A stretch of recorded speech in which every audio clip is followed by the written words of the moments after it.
I think hair is the total being of anyone, really.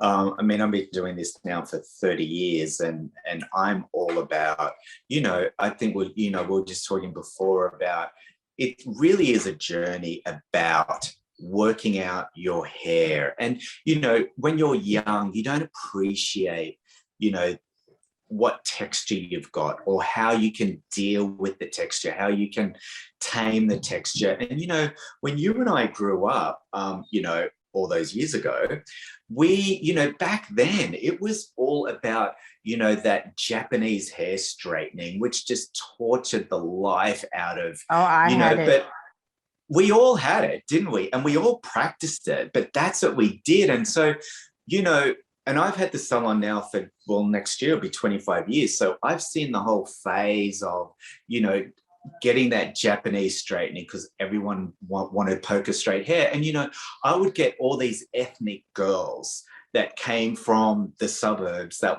wanted that poker straight Asian hair. And that's what we did, right? Yeah. And, and then you cut fast forward to today, and then you've got, it's all about embracing and health and well-being and, feeding your hair nutrients and just letting, having a good haircut, which is what I love to do, is cutting. I don't color.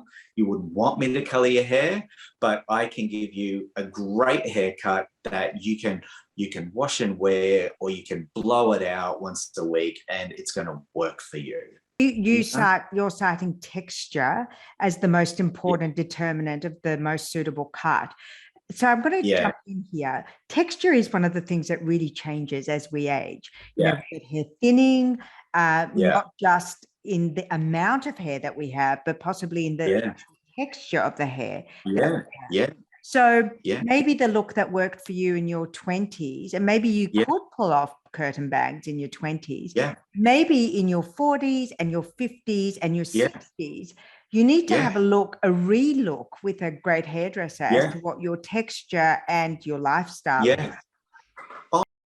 Oh, 100%. And I think, how I normally describe it is, think of a leaf in the autumn, right? So it's all the nutrients have been sucked out of that leaf, right? But when it comes to spring, summer, it's full of the nutrients, and it's supple, and, it's got resilience, and it's got elasticity to it.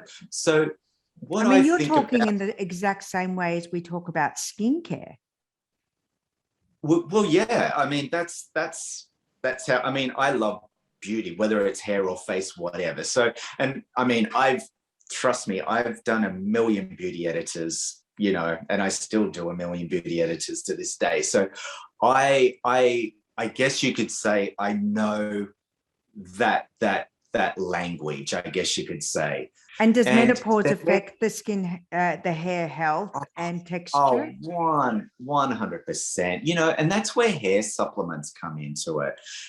And I'm pretty lucky that not lucky that every woman that sits in my chair knows her body quite well, and she knows what she needs to do. And, I don't think there's one woman that really doesn't sit in my chair that is not taking some form of, whether it's a hair supplement.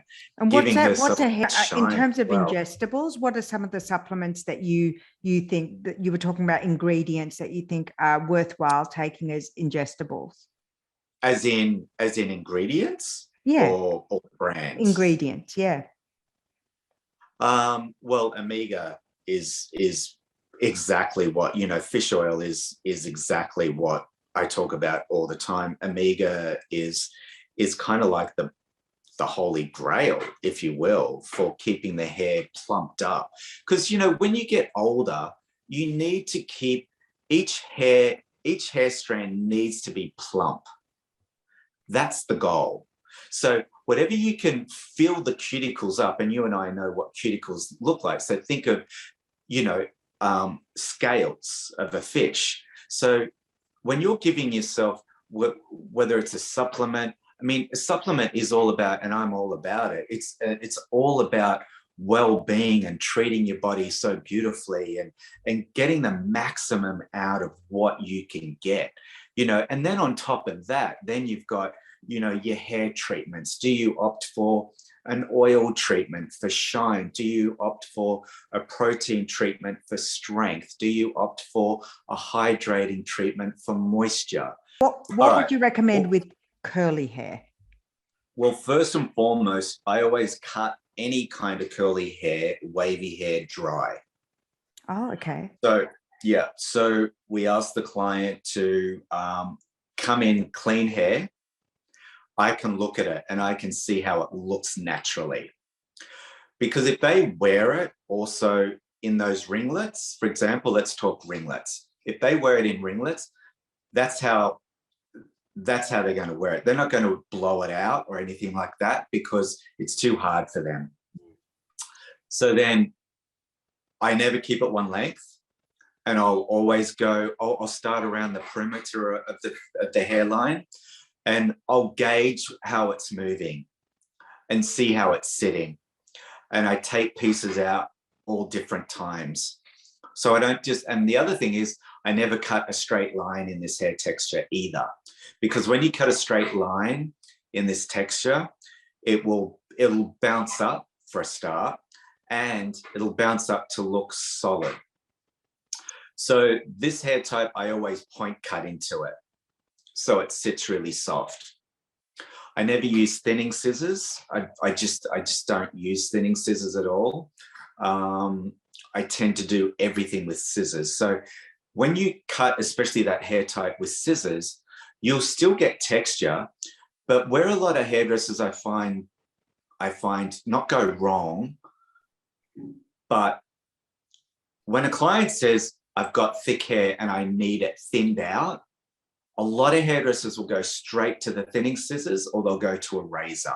What about Asian hair, which is often very fine in its strands, but quite thick in its amount of hair in the head of hair? What are some great cuts that are revitalizing, rejuvenating, youthful? Yeah. I mean, can I tell you, I love cutting Asian hair, and I have a big Asian clientele of women. And the mission for Asian hair is they want volume, but they also want movement. Right. Movement is a very, very big thing with Asian hair because it's always cut so solid that it just looks like a helmet. So any hairdresser that you know encounters cutting Asian hair, the goal is, the end result is to get movement in there so it doesn't sit solid. So I would tackle Asian hair very differently. Obviously, I like a clean baseline. So always take the length nice and blunt, but go through the interior and, you know, add softness where it needs softening. I wouldn't cut the top layers too short because otherwise it's going to look a bit 80s, also a bit punkish. But you want to maintain that you've got a nice solid baseline and you've got softness through the interior. And that's what's going to give Asian hair that softness. Because people with Asian hair want their hair to move. You're right. You don't want to look like a cartoon character with, as you said, you know, just a helmet of glossy or you know, very straight hair. Yeah, you're right. Yeah, it's like a Lego man, you know? It's that you want Lego the movement. Solid. Yeah, you want the movement. And you know, the other thing with Asian hair is if they want to really go to town on it, you know, it's nothing to put a bit of a bend in the hair, you know? And I'm talking about the slightest bend, because what I find with a lot of clients is they'll overcompensate and they'll put like this curl in their hair that can look like they're going to a formal. Yes. You know, which I think is such a big mistake. A tight curl, yeah. A tight curl. It's just, and I think, and it's dated too. It instantly makes you look older. It does. It does. It's just, you know, it's a bit like your hair where it just looks, you've just got that beautiful fullness in there. So it's about, you know, Asian hair. If you want to get that beautiful kind of flick to it or that little bit of air in there.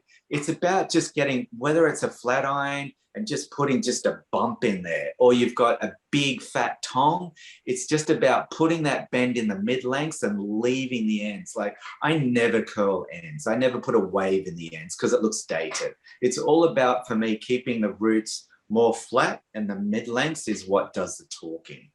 So if you don't have that, horse mane like mine, and you want to have long hair, and you don't want it to look like, a dribbly curtains, do you advocate hair extensions to give that fullness? Do you think that adds that, vitality, that rejuvenating look of youth? Yeah. Look, I don't have a problem with women getting extensions, but the problem that I find in a lot of cases is, and I get it, hairdressers will put in more because they make more money. But my thing is, put in less so they look, so it looks real. So that's, and I worked in it as soon as I finished my apprenticeship here in 92. I worked in a salon in London that invented the hair extension. So I'm really particular. That's why still to this day, I think in 25 years I've had the salon, I've had 2 hair extension people in here, and I just didn't like their work because, and they didn't stay for long. But I just find that a lot of hairdressers, unfortunately, will pack in so many hair pieces, and I just don't think it looks tasteful.